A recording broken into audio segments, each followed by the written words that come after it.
কিন্তু সব থেকে বড় কথা হচ্ছে যারাই তলা থেকে ফিরার পথে আসছে তারাই আমাদের সাবধান বার্তা দিয়ে যাচ্ছে যে 2.5 ঘন্টা লাগবে নিচে নামতে, খুব টাফ।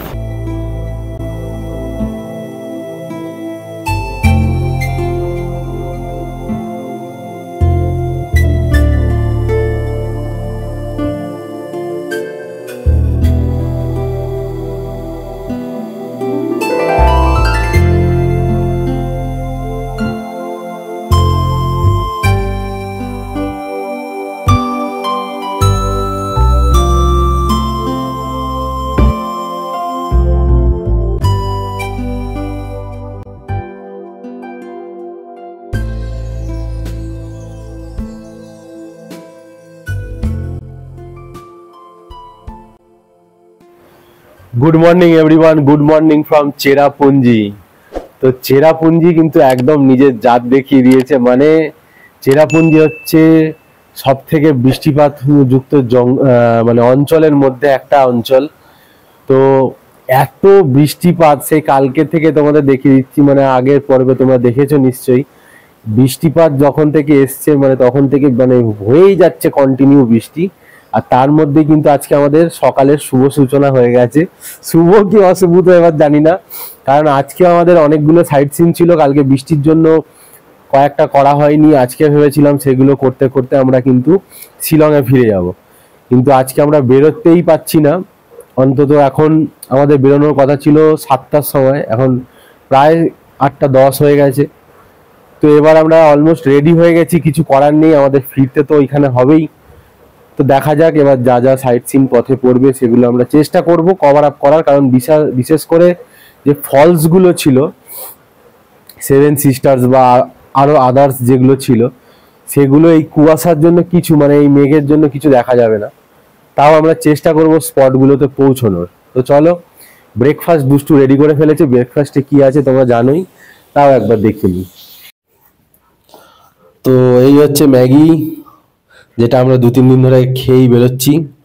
আর ভাগ্য ভালো খেয়ে বেরোচ্ছি, তাহলে আমাদের পথে যে গ্যাপ জার্নিগুলো আছে সেখানটায় মানে রাস্তায় যখন কিছু পাচ্ছি না তখন আমরা এইটাই কিন্তু আমাদের সাহায্য করছে।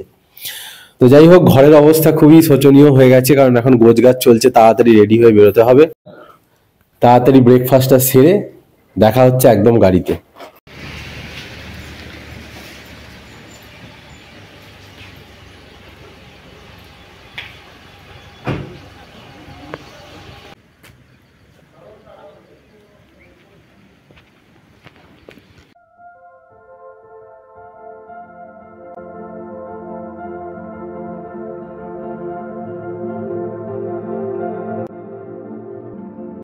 তো এসে গেছি আজকের দিনের প্রথম গন্তব্য, 7 সিস্টার্স ফলস।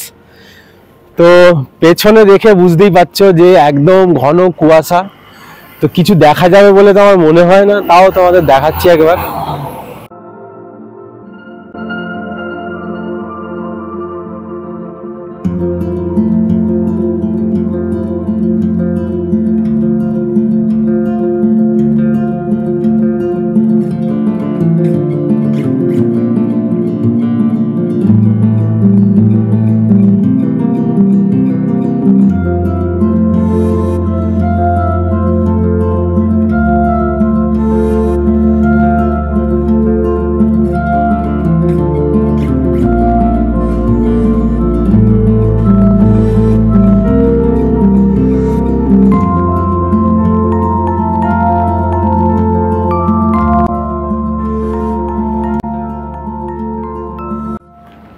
তো পুরোটাই কিন্তু সেকেন্ডের মধ্যে পুরো কুয়াশায় আচ্ছন্ন হয়ে গেছে, মানে মেঘে ঢাকা পড়ে গেছে, দেখতেই পাচ্ছ।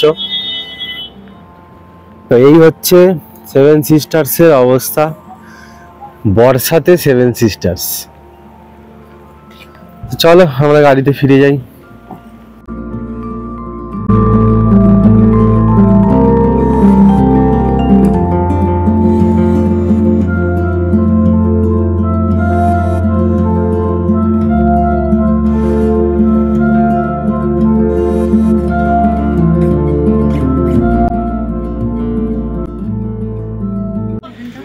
তো এই হচ্ছে এন্ট্রি, এইখান থেকে শুরু হয় কিন্তু ডবল রুট ব্রিজের দিকে যাওয়ার জন্য।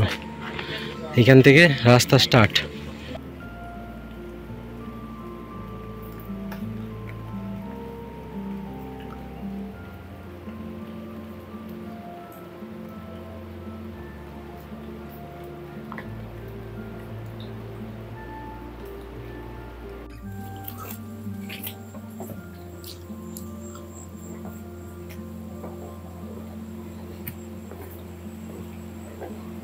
তো ঘন জঙ্গলের পথ দিয়ে চলছি আমরা ডবল ডেকার ব্রিজের দিকে।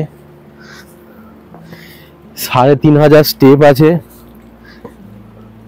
তো দেখা যাক, সবে আমরা ঘড়িতে সময় 9:30, ঠিক 9:30 থেকে আমরা চলা শুরু করলাম। তো লোকে বলে এখানে মোটামুটি 2-3 ঘন্টা লেগে যায়। এবার দেখা যাক কতক্ষণ সময় লাগে আমাদের। তার উপরে হচ্ছে বৃষ্টি।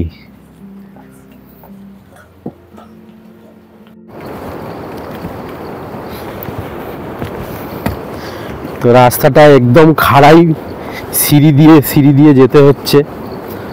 তো দেখে যতটা ভিডিওতে মনে হচ্ছে ততটা ইজি নয়, একদম খাড়াই। মানে আমরা কয়েকজনকে ফিরতি পথে দেখলাম, পাহাড়ি ছেলে, তাদের গায়ের জামা পর্যন্ত খুলে গেছে, এতটা উঁচু আর এতটা স্টেপ। বললামই প্রথমে 3500 সিঁড়ি রয়েছে এখানে, স্টেপ করে যেতে হচ্ছে। মানে যাওয়ার সময় তো তাও চলে যাওয়া যাবে, আসার সময় অবস্থাটা খারাপ হয়ে যাবে। তারা দেখতে পাচ্ছে যে সিঁড়িগুলো কেমন ভাবে যাচ্ছে লাইন দিয়ে।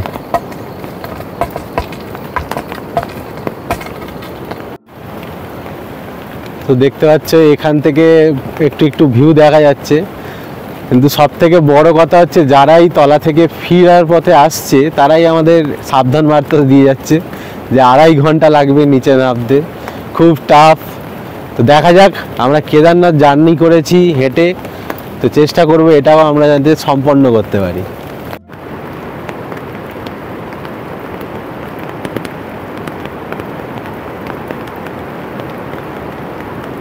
তো আমরা এই রাস্তা ধরে এসছি, তোমাদের দেখিয়ে দিই যে এইখানটায় দুটো ব্যাঁক আছে, একটা বাঁ দিকে আর একটা ডান দিকে। এই ডান দিকের রাস্তা দিয়ে সোজা চলে গেলে দেখবে এখানে লেখা আছে 3 মিনিট দূরে সিঙ্গেল ডেকার ফরেস্ট, এই সিঙ্গেল ডেকার ব্রিজ। আর এই দিকে গেলে ডবল ডেকার ব্রিজ। তো এই হচ্ছে ব্যাপার, সিঙ্গেল ডেকার ব্রিজের দিকে আমাদের আর ক্ষমতা নেই, আমরা প্রথমে ডবল ডেকারে যাব। একটা আগে কমপ্লিট করে আসি, তারপরে যদি হয় তাহলে যাব। তো চলো যাওয়া যাক।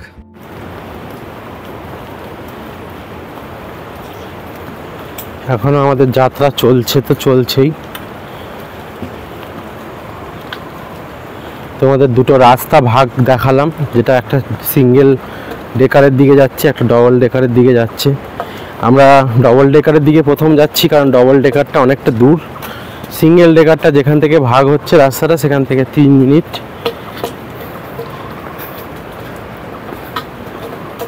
তো দেখতেই পাচ্ছ ঘন জঙ্গল।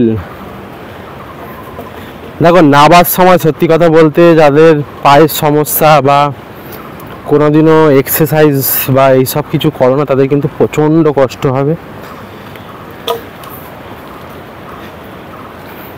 এই রাস্তাটা যতটা আসান মনে হচ্ছে ততটা ইজি নয়, কারণ হচ্ছে পুরো রাস্তাটাই কিন্তু পায়ের উপরে এক নাগাড়ে তোমায় পা দিয়ে নামতে হবে, আবার ওই পায়ে উঠতে হবে।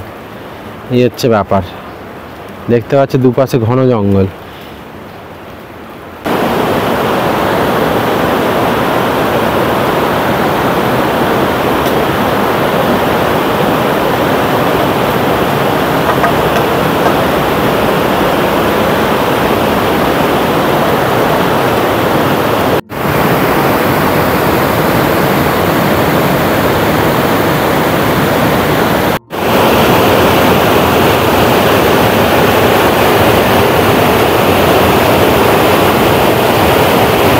আমরা শুরু করলাম ডবল ডেকার ব্রিজে যাওয়ার। হ্যাঁ, সামনে দিয়ে চলা। কি বিপজ্জনক এই রাস্তা, দেখতে পাচ্ছ তোমরা। কতটুকু আমি ভিডিও করতে পারবো আমি জানি না। বাইরেটা দেখছে এই অবস্থা। তো আমাদের পথ চলছে, আর আমাদের যেতে হবে ওই যে দূরে বাড়িগুলো দেখা যাচ্ছে, ঠিক অতখানি, একদম ঝর্ণার কাছাকাছি। বাড়িগুলো টপকে আরও যেতে হবে, প্রায় ঝর্ণার কাছাকাছি।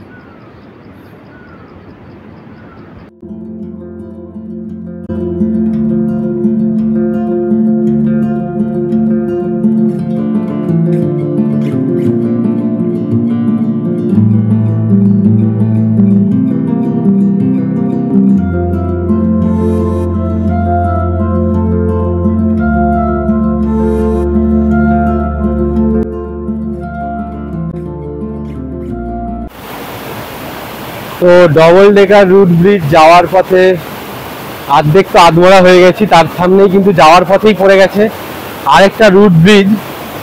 মানে এটা আনকোরা রুট ব্রিজ আর কি, নাম নয় এটার কিছুই, কিন্তু একটা ছোট্ট ব্রিজ যেটা একদম প্রাকৃতিকভাবে তৈরি। দেখতেই পাচ্ছ পুরো শিকড় বাকড়ে তৈরি।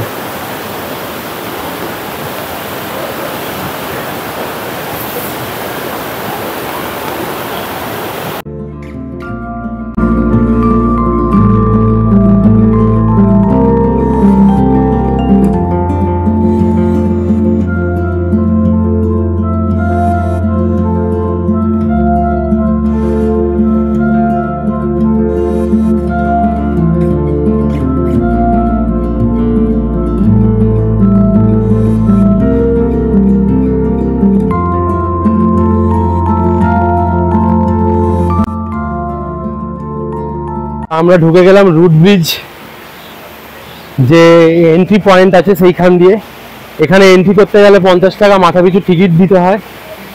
তো সেই টিকিটটা আমরা পে করে আমরা বেরিয়ে যাচ্ছি এখন রুট ব্রিজের সামনাসামনি। তবে এখানে কিন্তু আমি অনেকগুলো রুট ব্রিজ দেখতে পাচ্ছি, মেন রুটটা মনে হয় এটাই।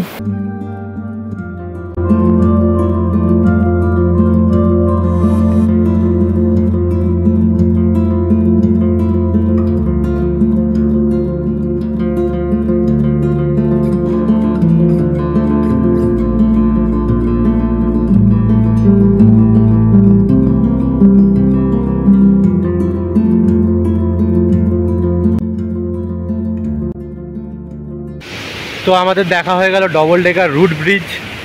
তো তোমাদের দেখালাম কেমনভাবে প্রকৃতির মাঝে একটা অপরূপ সৃষ্টি। আর রুট ব্রিজটা ক্রস করে, এই রুট ব্রিজটা এখান দিয়ে ক্রস করে যদি ওপাশে যাওয়া হয় তাহলে রেনবো ফলস। কিন্তু আমি বললামই, আমাদের ড্রাইভার দাদা বারণ করে দিয়েছে, কারণ এখন রেনবো ফলসে গিয়ে এখান থেকে প্রায় আরও দূর 1.5-2 কিলোমিটার হাঁটতে হবে, ট্রেক করে যেতে হবে। কিন্তু গিয়ে কোনো লাভ হবে না, মানে মেন যে রেনবো সেই রেনবোটা দেখা যাবে না, কারণ এটা একদম বৃষ্টির পরের, মানে বর্ষাকালের পরের ওয়েদারে ভালো পরিষ্কার দেখা যায়। তো যাই হোক, চলো এখান থেকে আমরা এবার বেরোই। এখনও প্রায় আবার আমাদের 2 ঘন্টা ট্রেক করে আমাদের গাড়ির কাছে পৌঁছতে হবে।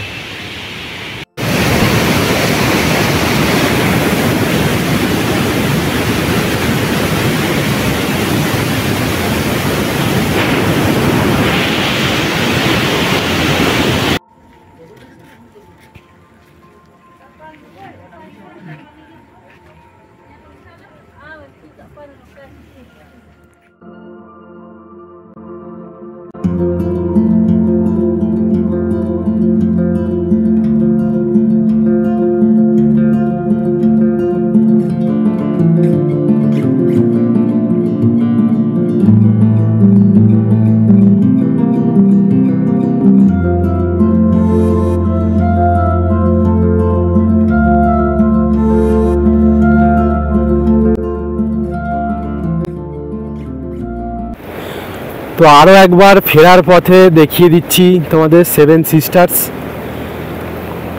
কিন্তু কপালে নেই, প্রচণ্ড বৃষ্টি আবার শুরু হয়েছে। এই যে 7 সিস্টার্স জলপ্রপাত দেখতে পাচ্ছ, এখানে 7টা আছে পরপর, পার্ট বাই পার্ট। আবছা পুরো ধূসর হয়ে গেছে, ক্লাইমেট পুরো আবার চেঞ্জ হয়ে গেছে। তা আমাদের ড্রাইভার দাদা খুবই ভালো, একদম বাঙালি ড্রাইভার, আসামের বাঙালি। তো সে আমাদের চেষ্টা করছে বারবার দেখানোর। তো তোমরা চাইলে এর সাথেও যেতে পারো পরবর্তীকালে। তো বৃষ্টির মধ্যে এসেছিলাম সেভেন সিস্টার দেখতে, যাই হোক হলো না, চলো ফিরে যাচ্ছি। তো চলতে চলতে অনেক দেরি হয়ে গেছে, আজকে দুপুরের লাঞ্চ স্কিপ হতে হতেও হয়নি। তো নিয়ে নিয়েছি লুংশেয়ার ওয়াটারফলসের সামনে। এখানে এদের পাহাড়ি থালির সিস্টেমটা দেখো, বেশ একসাথেই সব কিছু দিয়ে দেয়। এখানে একটু চিকেন আছে, একটু সবজি আছে, ডাল আছে, আচার আছে, সব মিলিয়ে একটা থালি। তো আমি আর দুষ্টু বসে গেছি দুপুরের, মানে বলতে পারো বিকেলের খাবার খেতে। চলো খাওয়া দাওয়া করে নিই। তো এখন দাঁড়িয়ে আছি লিংশেয়ার ওয়াটারফলসের সামনে।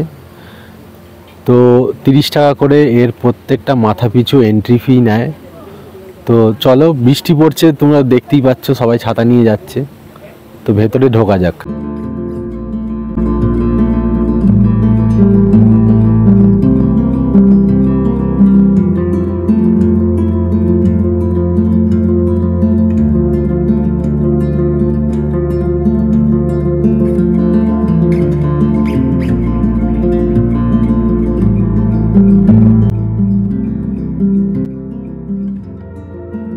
লিংশেয়ার ওয়াটারফলসের দিকে নামতেই তোমরা দেখতে পাচ্ছ যে এখানে রয়েছে দুটো আরও ওয়াটারফলস। এই দুটো ওয়াটারফলস যাওয়ার জন্য কিন্তু এপাশ দিয়ে রাস্তা আছে, ঠিক আছে, তোমরা যেতে পারো। আমরা আপাতত লিংশেয়ারের দিকে যাচ্ছি।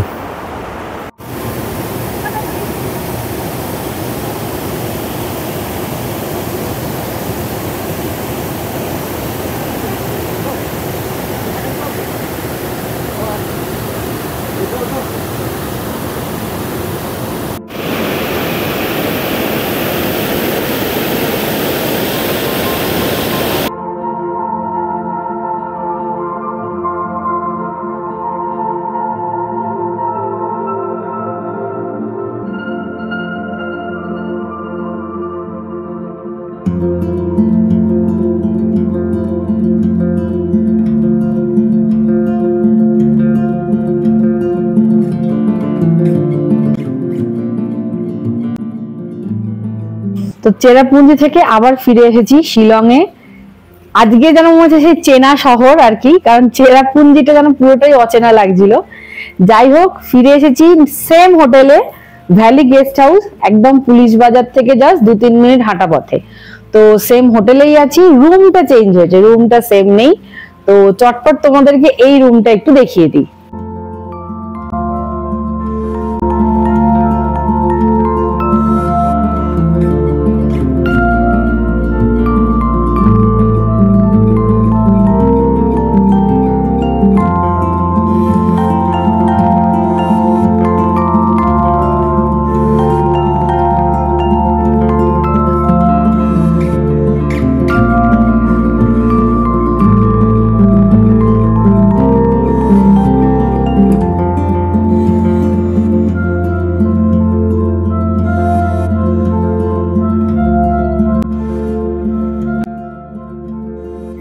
তো একদম 8টার মধ্যে ফ্রেশ হয়ে একদম রাতের ডিনার নিয়ে চলে এসেছি। তো এখন আর বেশি কিছু বলবো না, একদম ডাইরেক্ট ডিনারে কি কি আছে দেখিয়ে দিই। কারণ আমরা শিলংয়ে মোটামুটি একই রকম ডিনার করছিলাম, একটু 19-20 মাঝে মাঝে করছিলাম। তো চলো ডিনারটে কি আছে ডিনারে দেখিয়ে দিই।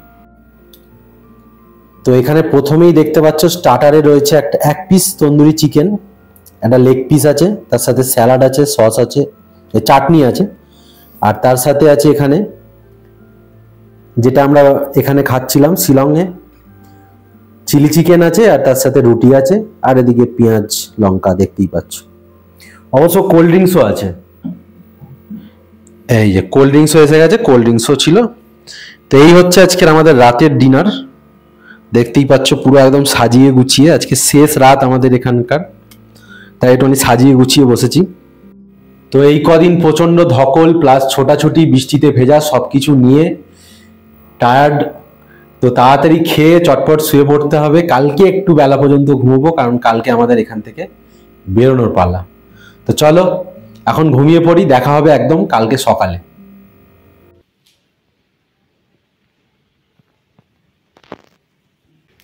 Good morning from Shillong. তো আজকে শিলংয়ে আমাদের শেষ দিন আর শেষ সকাল। তো দেখতেই পাচ্ছ যে চা নিয়ে বসে গেছি একদম।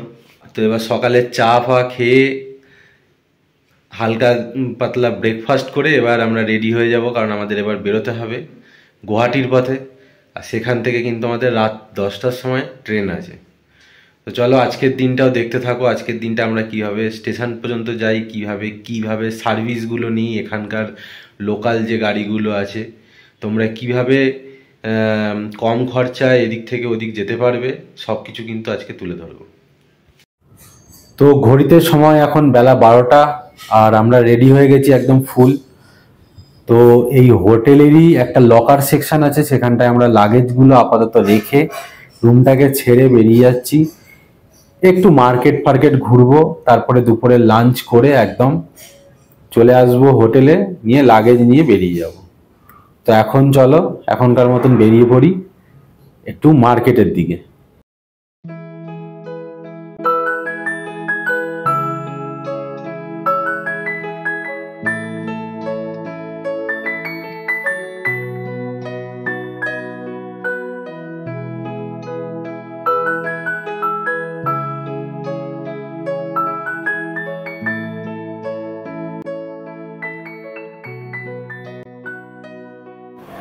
তো মার্কেট ঘুরে চলে এলাম দুপুরের লাঞ্চ করতে।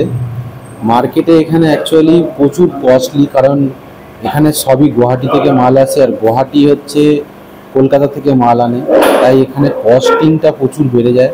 যেগুলো এখানে আমাদের ওখানে 30 টাকা, এখানে 80 টাকা। তো এই জন্য এখান থেকে তেমন কিছু কেনার নেই। দুপুরের খাবার নিয়ে চলে এসেছি। তো দুপুরের মেনুতে কী আছে দেখে নিই। তো এখানে একদম বাঙালি হোটেল, গরম গরম ভাত আছে, পাঁপড় আছে, এখানে দেখতে পাচ্ছ ডাল আছে, আলু ভাজা আছে, এখানে একটা তরকারি আছে, না এখানে একটা মিক্স ভেজ আছে, এখানে একটা আলু ফুলকপির তরকারি আছে, আর এখানে আছে পেঁয়াজ আর গন্ধরাজ লেবু। আপাতত এই নিয়েছি, তারপরে দেখা যাক আর কিছু নিই কিনা। আর ওখানে দুষ্টু খাওয়া শুরু করে দিয়েছে। তো চলো আমিও খাওয়া দাওয়া শুরু করি।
তো অবশেষে আমরা এসে পৌঁছে গেলাম গুয়াহাটি স্টেশনে। তো আমাদের ট্রেন এখনো বহুত দেরি আছে, মোটামুটি এখন 7টা বাজে। তো ট্রেনের এখনো দেরি আছে, চলো খাবারটা কিনে একবার আসি, লাগেজগুলো এখানে রাখি, রেখে খাবারটা কিনে নিয়ে চলে আসছি, তারপরে তোমাদের সাথে আবার কথা হবে খাবার নিয়ে। তো এই হচ্ছে আমাদের রাতের ডিনার, এখানে পনির মশলা আছে আর এখানে আছে রুটি।